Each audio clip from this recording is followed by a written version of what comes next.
So this next story, Patreon, really sucks, and I mean that in the most literal way.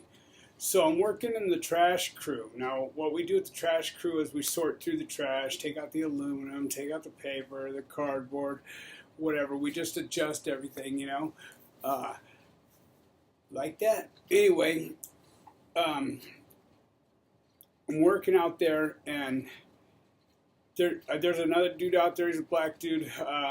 RB, what's up, bud? He was a pretty cool black dude. We got along respectfully, we didn't mix many words at the time because, he was a Muslim and I was what I was. And, but we showed each other mutual respect all the time. Well, I come walking around and I was supposed to not came in because I had a dental appointment, but then I ended up going to work anyway after my appointment. And I'm looking around, not for my boss, but for free staff that was out there, and can't find her anywhere. Can't find RB anywhere, and I'm like, well, fuck it, maybe I'll just go fucking kick back. I turn the tunes on. I start a little thing of coffee, and I'm like, what the fuck are they? So I go, oh, I'll go check the tool shed. So I go cruising over to the tool shed, and I open the door, and there's the free staff fucking just going down on RB. Just inhaling pipe like no tomorrow, right? And I fucking freak out. They freak out, I would think that he would have thought, needless to say, there wouldn't be any reason to say anything to me like, hey, let's not discuss this. Because I'm not going to discuss it. It's not my fucking business. Big deal, I'm sure not going to have her trying to suck my dick. So, there's no point in talking about this any further. Anyway, this sucked, man. I go back to finish the day out, whatever.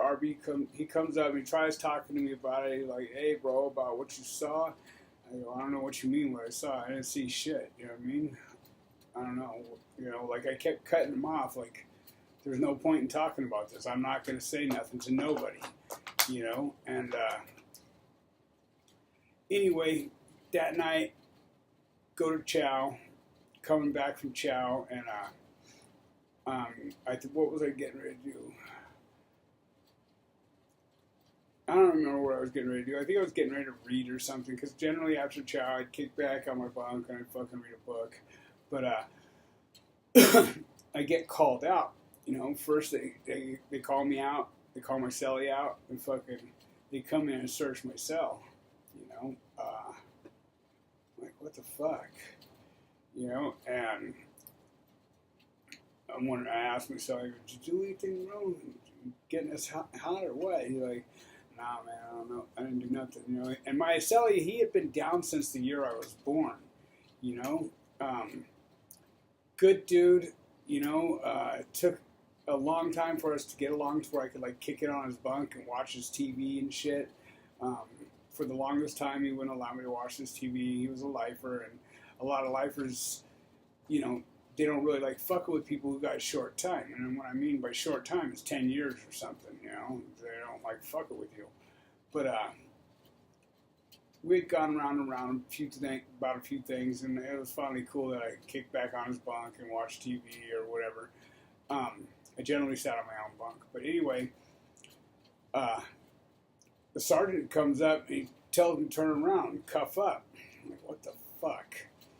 So I cuff up, and they take me over to J-Wing, ADSEG. Well, J-Wing is like CDQ for people coming in, and they're just getting ready to hit the main line, but they go to J-Wing first, usually at Tracy, and top tier, and it's you're CDQ'd up there.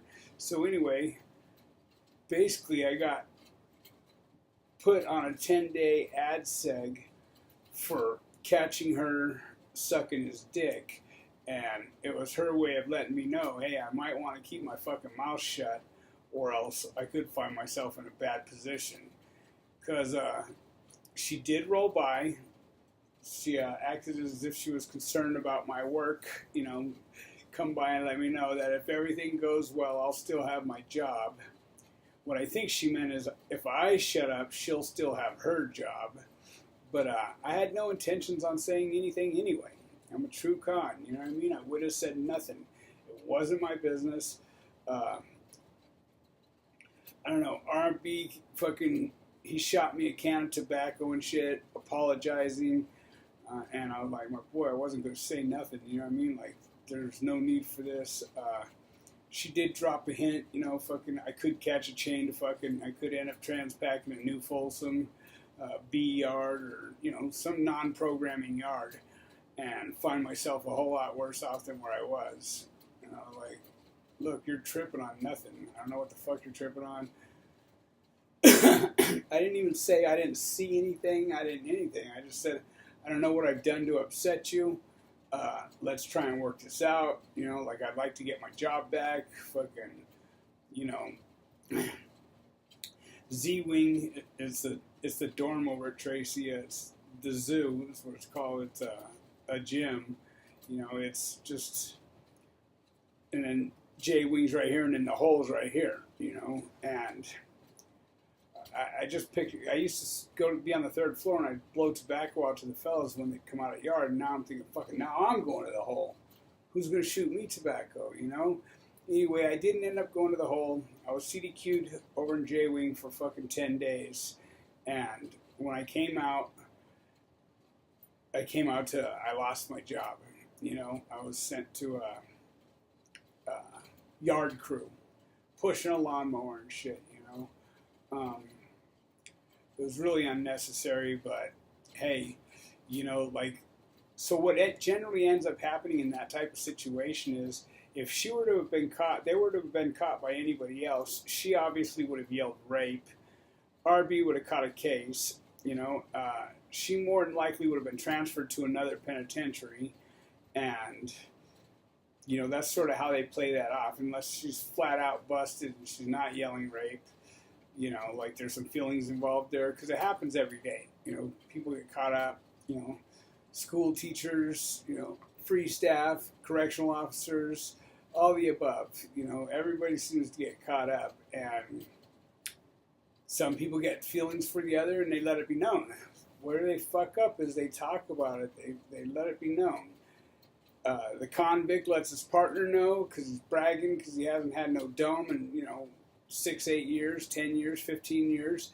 Now he's getting some dome, you know, and he wants to brag about it. Well, he brags about it to him, and then he brags about it, just like a junior high, you know. And before you know it, she's busted and fired. You know, he's fucking catching a term, a rape charge or something, or she yells rape and will testify against him and is fucking sent to a different penitentiary. You know, usually with some kind of raise, you know, like Lieutenant Rodriguez behind that shit fighting us at Corcoran, man. When the feds busted him, you know what the final outcome of that was? He was transferred from Corcoran to a different penitentiary, and he got a rank, you know, he was ranked up and a pay bump, you know. Just horrible. I mean, they look out for each other. Granted, I get that, you know, but to do that, I thought for sure he would have been doing federal time, man. That was just brutal shit that went down, you know. He still works for California Department of Corrections. In fact, he's commented on my YouTube channel. You know, he told me that I'm not the scumbag he thought I once was and blah, blah, blah, whatever. It was a cool little thing, but I wanted to let him know that you are the scumbag that I thought you were. You know, you were fighting us and killing us out there, but it's good that you think I'm not the scumbag you thought I was. The whole world's fucking flipped upside down. Anyway, you know, that's my story of catching somebody doing something they weren't supposed to and minding my own business and still getting fucked for it. So, just because you're a con doesn't mean that other people don't have skeletons in their closet or fears in their, you know, their dwellings up here that aren't going to get you in trouble, you know. she could have really ruined my life, sent me to a different penitentiary, whatever, because I was quite comfortable where I was, DVI is a pretty nice institute, that 11 o'clock train goes by at night, and it's knockoff time, like you get into a routine of shit, and, as far as penitentiaries go, that was not a bad penitentiary. It was old.